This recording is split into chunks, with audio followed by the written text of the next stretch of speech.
And we have Małgorzata Wypych, CEO at Mental Health Center, to lead the conversation with our guest, Daniel Brooke, CEO and Director of Neurodiversity Specialists.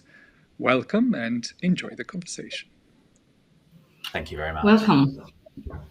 Hello, Daniel. It's nice to have you here.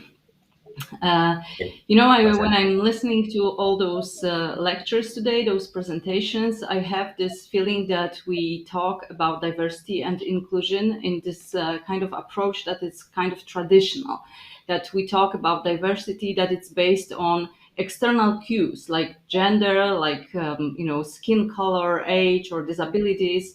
And obviously, when we recognize those traits, we jump into our prejudice, or even if we think that we are not prejudiced, we still switch unconscious bias. And everything that we talk about happens in our brain. But when it comes to neurodiversity, it's non-traditional approach to diversity. It's something new. Can you just bring this subject to the audience so we can understand better what we are talking about? Yes, absolutely. And just to say, it's an absolute. But yeah, neurodiversity is going to be fairly new and unfamiliar to lots of people. And there are two main ways of describing this. So neurodiversity really is the idea that cognitive conditions like dyslexia, autism, dyspraxia, they're actually just natural variations in the way that people think and process information. And I think a more modern way of describing or thinking about neurodiversity, and certainly a way that some businesses are starting to talk about this, is that really it's a form of organizational diversity and inclusion that's really seeking to embrace and maximize the talent of individuals in the workforce that do think and process differently. Okay, so it's more about cognitive functioning rather than on our behaviors based on prejudice. So when we talk about this deep approach, because it's kind of digging in our brain and looking for those differences in how people approach information, how they process information, I understand that there are some pros and cons of implementing this neurodiversity in organizations. Can you tell me what is the danger of ignoring this subject, and what are the advantages for companies who focus on neurodiversity? Yeah, absolutely. So I think some of the risks of organizations not really embracing neurodiversity is that individuals that you have working for you who may have neurodivergent conditions, so cognitive conditions such as dyslexia and autism, they won't actually receive the appropriate support that they need in order to gain more control over their challenges and actually allow them to work at their best. And if these individuals aren't supported appropriately, that could actually really damage their mental well-being and have long-term mental health impact on those individuals. So it is really important that organizations understand more about these different neurodivergent conditions, and also that on an organizational level, what we absolutely know is that when neurodivergent individuals are supported appropriately, they're then able to really showcase what their skills are. And there are many associated skills and strengths that neurodivergent individuals have. So we know that these individuals tend to be more creative, innovative, able to see the bigger picture, be more strategic, great at problem solving. And this actually leads to organizations then being more productive, innovative, problems that the organizations may have had for years can be solved when you really diversify your workforce and include these individuals that do think and process differently to the majority. Okay, so at the end we can gain more creative teams, more analytical minds, and they can be a real asset for the team. But yeah, you've mentioned people with conditions, yeah, that those people would need a kind of special approach, or just to raise awareness among other team members that they can bring something good for the team, good for the productivity, and etc. But I wonder if neurodiversity is not, it's not only about people with conditions, but we, all of us have different approach to information processing. It's not only about those with conditions, isn't it? Absolutely. We are all different. We all think slightly different and process differently to one another.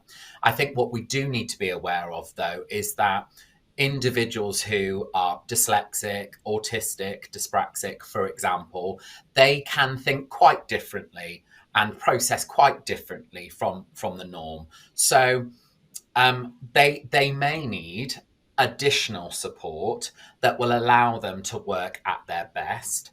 But what I do hope, and I think this is seeing quite far into the future, is that we don't have the kind of two different camps of people who have neurodivergent conditions and people who don't.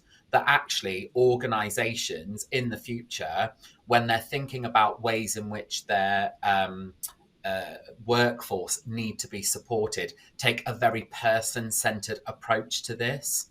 But I think at this stage, we do have to recognize that there is a proportion of the population, roughly around 15%, that do think Okay. quite differently and process quite differently to the majority.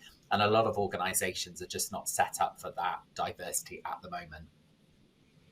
Okay, so can you give me an example of this negative consequences, or what can happen with the team, not only with mental health of the person with this kind of condition, but what can happen within the team, with the process within the team, if we do not support the person with conditions you've mentioned?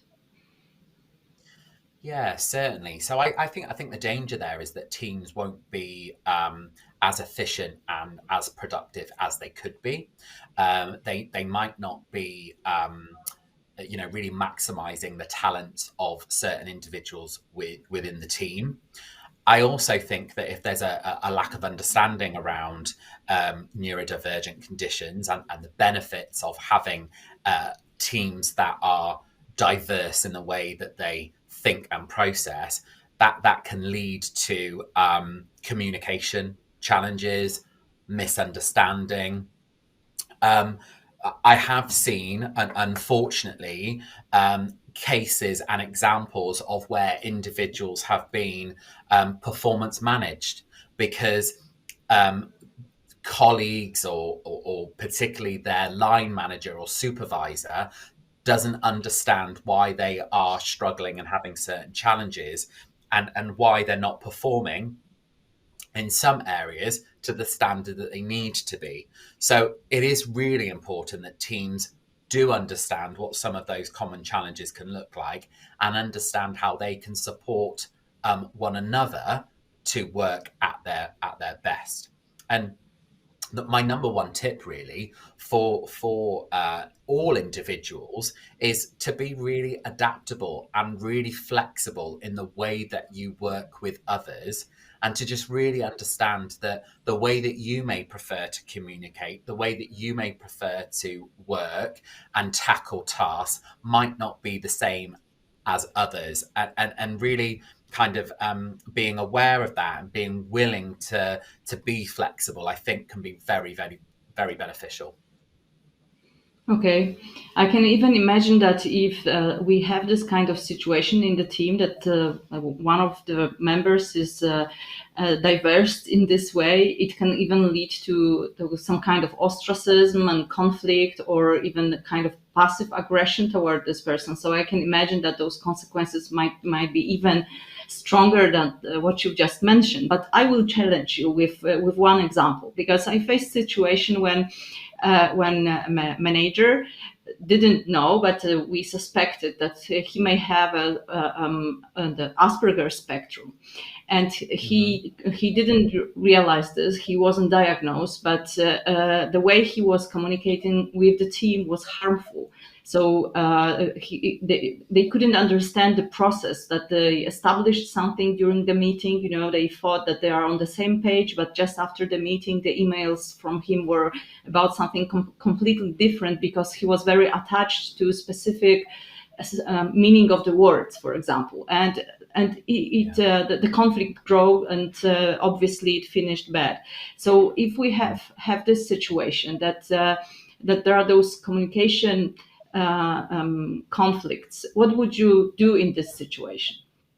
How can we approach a person that we feel that may have this problem, but even he himself doesn't recognize it yet?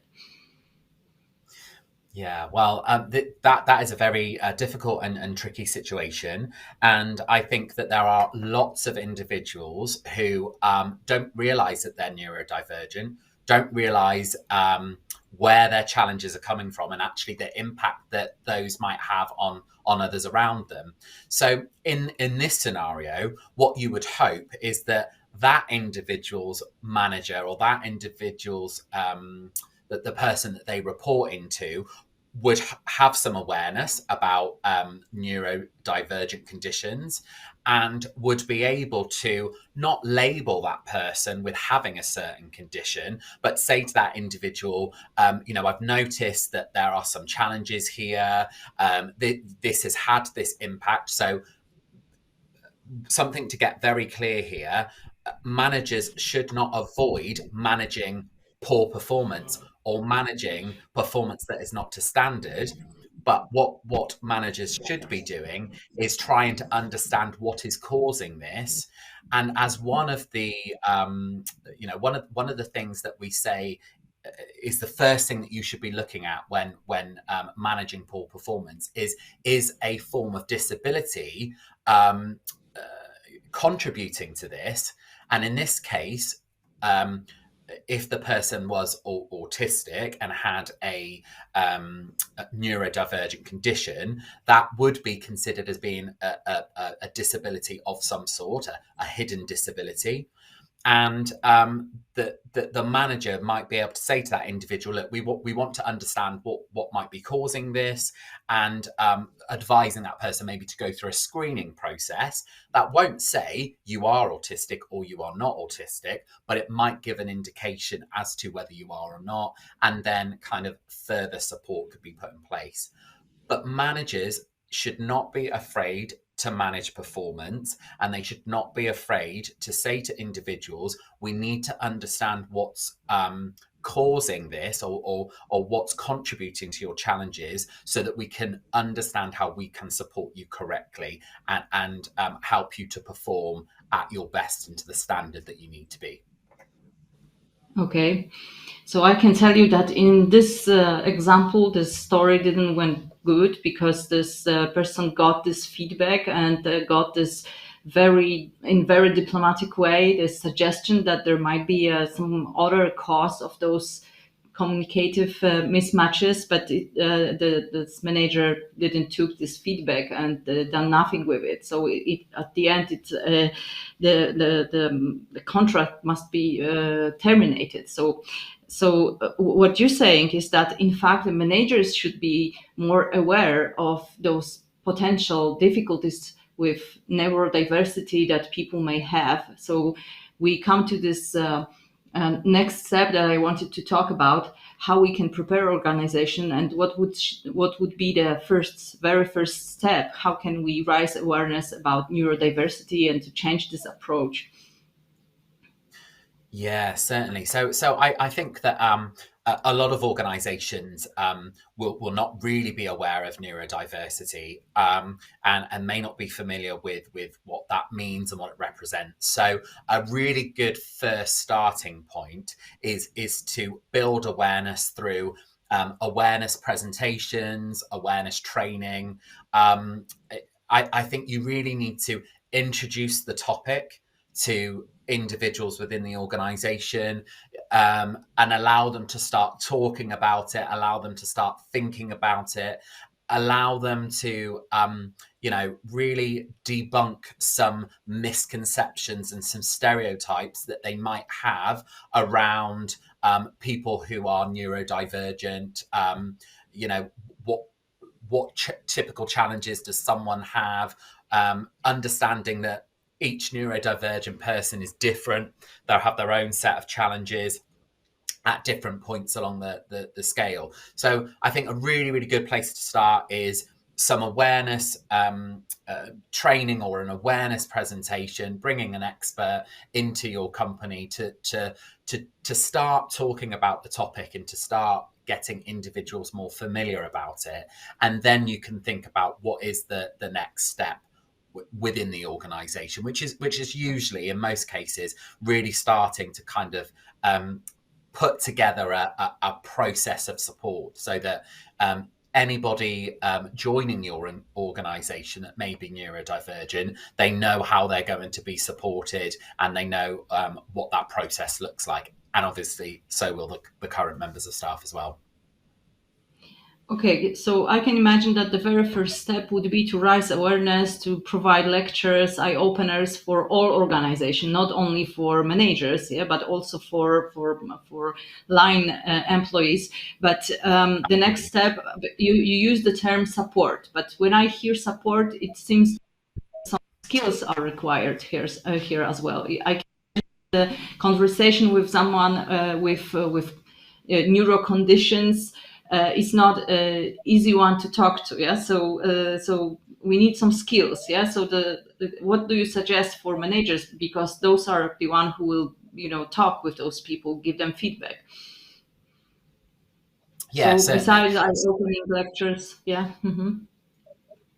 Yeah, certainly. So I think ideally what you would have in the organization is people that had undertaken some further training, so they can understand more about these conditions, feel more equipped in having conversations about these conditions, and are equipped to confidently signpost people to what the support might look like. So I appreciate that some organizations won't have any support in place, but some will, and that really needs to include things such as, in the UK, we have workplace needs assessors. So we have trained individuals like myself who can meet with the person who has a neurodivergent condition or may have a neurodivergent condition and really assess what that individual needs. So we want people to have more awareness in the organization. We want people to feel confident in signposting, but they absolutely don't need to be an expert in this, and they don't need to be the person that has all the answers. They just need to be referring the individual to someone who will understand what it is that they need. So in the UK, we that process will identify what we call reasonable adjustments. So things that can be put in place for the individual, such as certain technology, coaching to help them develop coping strategies. It could even be things such as suggesting that person sits in a different part of the office with less noise distractions. So having a process which identifies what reasonable adjustments that individual needs in order to be able to work at their best is really important.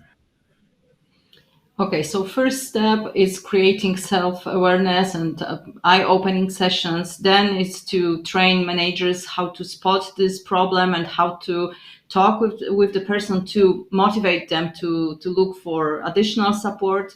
Maybe it's good to create special position in the company, as you described, just the person who knows a little bit more and can really create a plan for this employee. So to me, it seems that it requires really secure environment, the psychological safety within the organization, so people feel comfortable with sharing those information. Yeah, and it's not only about knowledge, but also about security.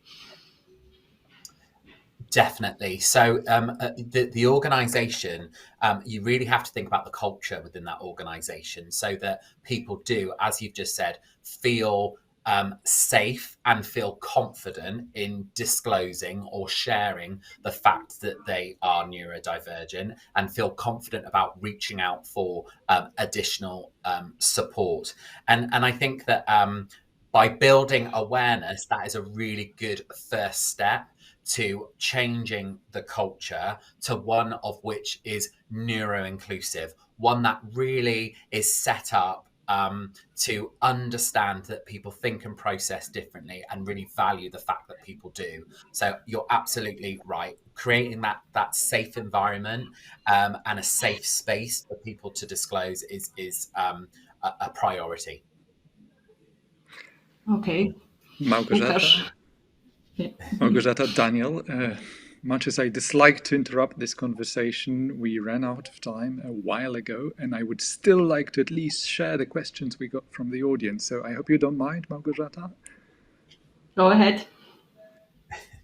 We've got 3 questions from Susanna and Peter. Suzanne, I think a lot of tools and skills that are very important for neurodivergent individuals can benefit people who may not fully fit the diagnostic criteria of NAND condition, but still have some related traits.